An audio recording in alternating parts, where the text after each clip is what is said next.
무노력 쇼핑이라는 말 혹시 들어보셨나요? 저는 제가 제일 먼저 썼다고 자부하는데, 제가 2017년에 레포트를 작성을 했었을 때 당시에 KBS 드라마 공항 가는 길에 굉장히 빠져 있었던 때였습니다. 근데 거기서 나왔던 김하늘 씨 대사 중에 하나가 우리 산무 사이 하자면서 세 가지가 없는 그런 사이를 하자. 바라지 않기, 만지지 않기, 또 뭐였지?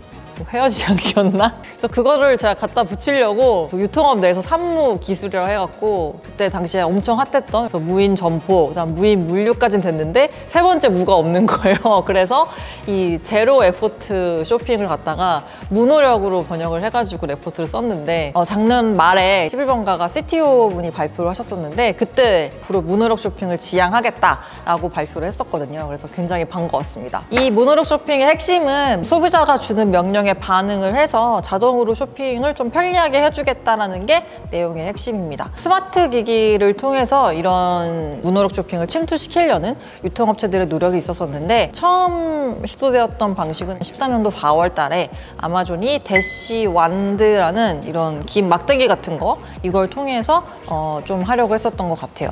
이거는 바코드 리더였었고요. 그래서 바코드를 읽힐 수가 있는 거여서 저희가 뭐 이런 물건들을 갖다가 그 기기로 이렇게 찍어가지고 하면은 이게 어떤 물건인지가 쇼핑몰 상에서 인식이 되고, 그리고 아마존이 원클릭으로 결제를 할 수 있게 되어 있었다 보니까 그런 식으로 쇼핑을 조금 더 쉽게 만드는 그런 형태였다고 보시면 됩니다.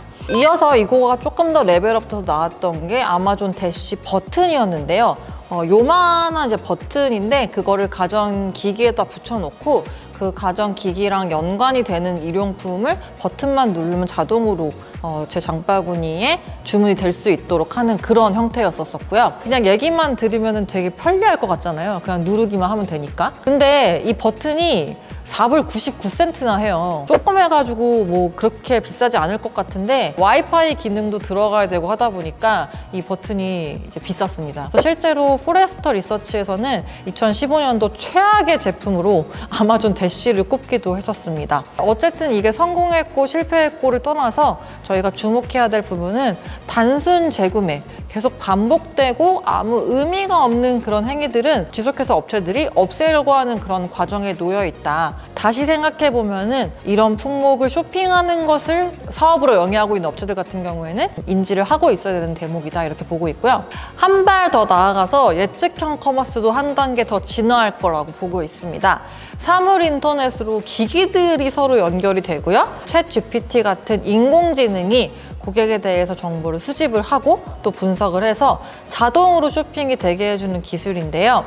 이미 축적된 데이터가 있을 거고요. 실시간 정보가 있을 텐데 이거 두 개를 결합을 해서 고객이 상품 구매에 대한 니즈를 파악하기도 전에 기기가 먼저 파악을 해서 자동으로 쇼핑을 하거나 또는 상품을 추천하는 그런 식으로 구현된다고 보시면 되겠습니다. 세제가 떨어질 것 같다라고 했을 때 세탁기가 세제 칸에 있는 양에 대해서 인지를 하고서 세제를 자동으로 주문을 할 수도 있고요. 냉장고에 있는 계란 칸이 서서히 비어가고 있다를 냉장고가 인지하고 계란을 주문할 수도 있는 거 있고요. 굉장히 허무맹랑한 얘기처럼 들리겠지만 실제로 레시피를 보여주고 어떻게 만드는지 가르쳐주는 오븐도 있고, 그리고 날씨나 계절에 맞춰서 세탁 코스를 추천해주는 그런 AI 세탁기도 나왔고요. 냉장고 안에 있는 식자재를 인지를 해서 그거에 맞춰서 식단을 짜주는 그런 냉장고도 출시를 했다 보니까 앞서 말씀드린 내용이 안 될 거다라고 단정 지을 필요는 없다는 판단입니다. 그래서 결국에 이런 편리함을 고객한테 제공을 함으로써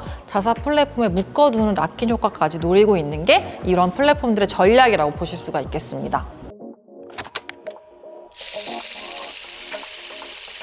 네, 챗GPT가 처음 나오고 나서 가장 먼저 회자되었던 내용은 보통 CS라고 얘기하는 것들, 이런 게 대체될 거라는 게 가장 큰 화두였던 것 같아요.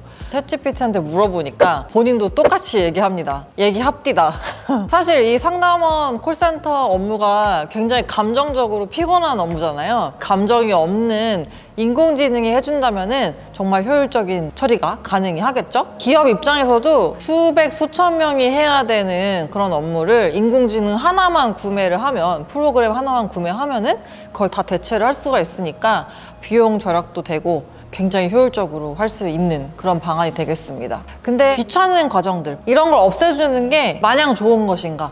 또 그렇게 봤을 때는 약간 생각해 볼 만한 지점이 있는 것 같아요. 요새 퍼스널 컬러 테스트가 유행이잖아요. 제 친구가 그걸 하고 왔는데 얘기하는 얘기가 원래 내가 좋아하는 색깔이 있었는데 알고 보니까 그 나한테 받는 색깔이 아니란다. 그런 옷들이 많았고 그런 옷을 주로 샀었는데 그걸 못 입게 돼서 좀 아쉽다 이렇게 얘기를 하는 거예요. 그래서 어떻게 보면은 이게 내가 사고 싶은 것을 알려준다라는 거는 이 정답이 없는 일에 정답을 굳이 찾아내는 그런 도 볼 수 있다 보니까 그래서 마찬가지로 인공지능이 개입하는 그런 쇼핑도 여러 가지 논란이 있을 수 있다. 그리고 또 쇼핑의 귀찮은 과정들을 없애준다. 사람들은 이 브랜드를 경험하고 고르는 재미도 분명히 추구하고 있습니다. 쇼핑이라는 행위가 단순히 뭐를 그냥 구매하는 데에만 의미가 있는 건 아니잖아요. 어떤 사람들은 친구들이랑 만날 때 같이 쇼핑을 하기도 하고, 그리고 어떤 사람들은 이왕 가는 거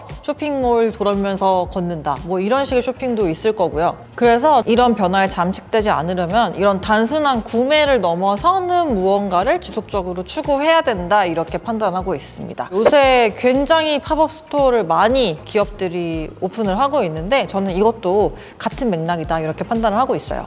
또한 이 개인정보 수집하는 거에 대해서 논란이 있을 수 있을 것 같아요. 특히 이제 페이스북 같은 경우에는 앱의 마이크 접근 권한을 이용을 해가지고 핸드폰 사용자의 주변에 있는 그런 모든 대화들을 엿듣고 있다라는 그런 의혹을 받았었고, 그리고 그 엿들은 거를 기반으로 해서 맞춤 광고를 타겟으로 내보낸다, 이런 의혹이 계속 있는 상황입니다. 오늘은 이 4차 산업혁명 신기술이 유통업 그리고 쇼핑에 어떤 변화를 불러일으킬지 같이 상상해보고 고민해보는 시간을 가졌는데요.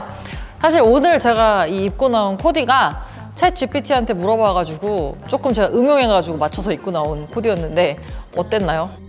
오늘 영상 재미있으셨다면 여기저기 많이 전달을 해주시고요. 우리나라 유통기한은 언제까지? 아마존고 가는 날까지입니다. 그럼 저희 다음 시간에 뵙겠습니다. 안녕히 계세요. 썸네일을 위해서 네. 이거 한번 따라해 주세요.